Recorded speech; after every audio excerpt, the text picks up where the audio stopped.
by a woman architect. Her name's Petrie Wilson, and it was a ranch home. They really wanted to open it up, create more light, so they raised ceilings, took out French doors, put in big Fleetwood sliding doors, much like what a Cliff May house would look like, which was a bit of our inspiration. And the biggest and best part of this property are the oak trees on it.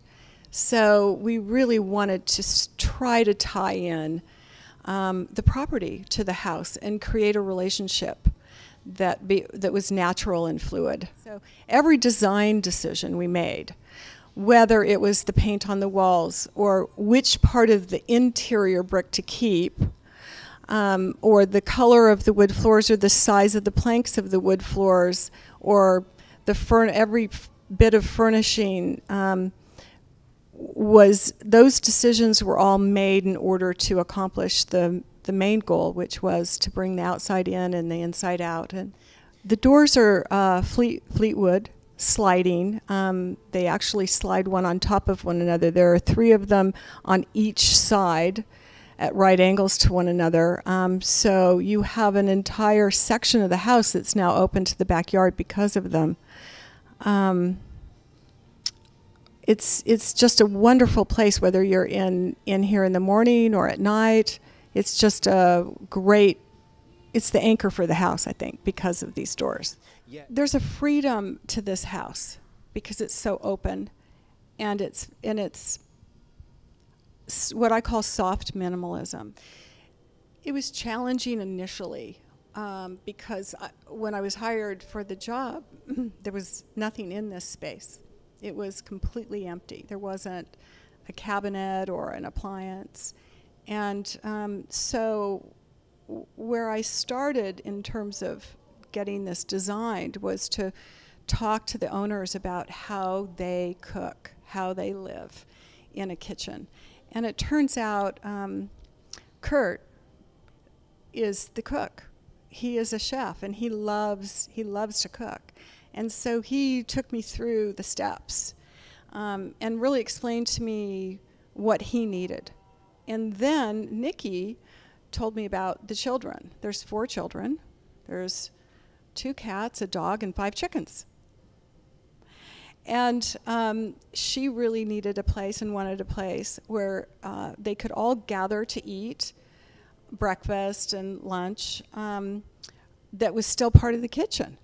So we ended up talking about 2 islands because this island immediately behind me is where they sit together, and the island that is closest to the sink is where Kurt works when he cooks.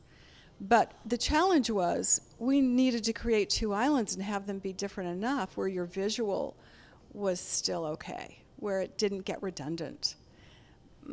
So we decided one island was going to be made of stone and the other one was going to be made of wood, and natural wood, and with a natural edge and thick, and much like a piece of wood that you would just find somewhere. So we chose this slab of wood. We actually had to fly to Portland, Oregon to get it, and it was given a lot of thought because of the edges, and enough so that your eye didn't get tired.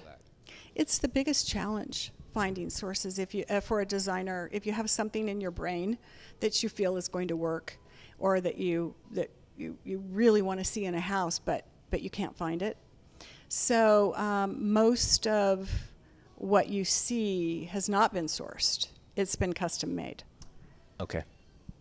The sliding window coverings are custom made. The sliding panels above the shelves in the bar were designed by me and custom made. And same with the barn door over the pantry. But the challenge there is finding people who can say, yeah, I can, when you show them what you've drawn or what you need, finding somebody that say, yeah, I can do that. So I really like architectural forms, geometric forms, particularly in a house like this. But mostly I was looking for a way to bring, again, that outside into the home. So it gives this room an architectural feel, while at the same time making the following through with the theme of, and I don't do themes, but following through with the idea that we want to keep this house as natural and connected to nature as possible. It's done by a local Pasadena artist. His name's Danny Shane. And every large or whole home I've done has ended up with a piece of his. He works in different genres, but this happens to be oil on plaster, so there's some dimension to it. It's also done in 3 parts, so it was put together in the space very, very purposefully for the space. They wanted a serene space. Their favorite part, and mine too, of the room are the oak trees on both sides of the room. So we didn't want to put a heavy window coverings over these windows. You know, it takes up 2 of the 4 walls in the room, these windows, and looks out over the most incredible oak trees up this high. You know, you get to feel like you're actually in them. So we designed the window coverings so that they could come from the top down instead of the bottom up and kind of float in the middle of each window. But then you also have flexibility, so at night if you want privacy, you close the whole thing up. We purchased those chairs in Europe. You did? Uh-huh. And we purchased them because Nikki fell in love with the pink seat cushions. I love those. Yeah, they sort of motivated the whole room. Did they? Yeah. Mm-hmm. One of my mentors, and he doesn't even know it, is John Saladino. And John Saladino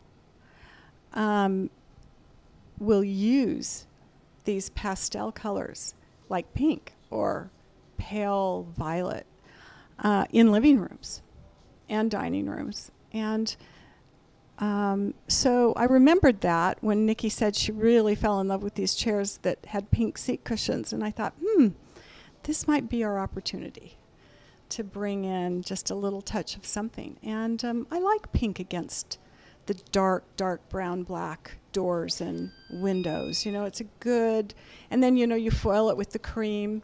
It's a good color combination. Yeah, and I was given a blank canvas too. They added this part of the suite, this bathroom section.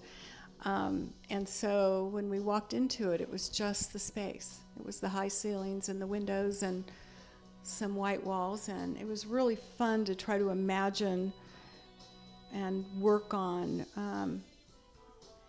you know, getting a bathroom that has some interest to it and yet flows with the rest of the house. It was really exciting. It was this whole house has been a fun project.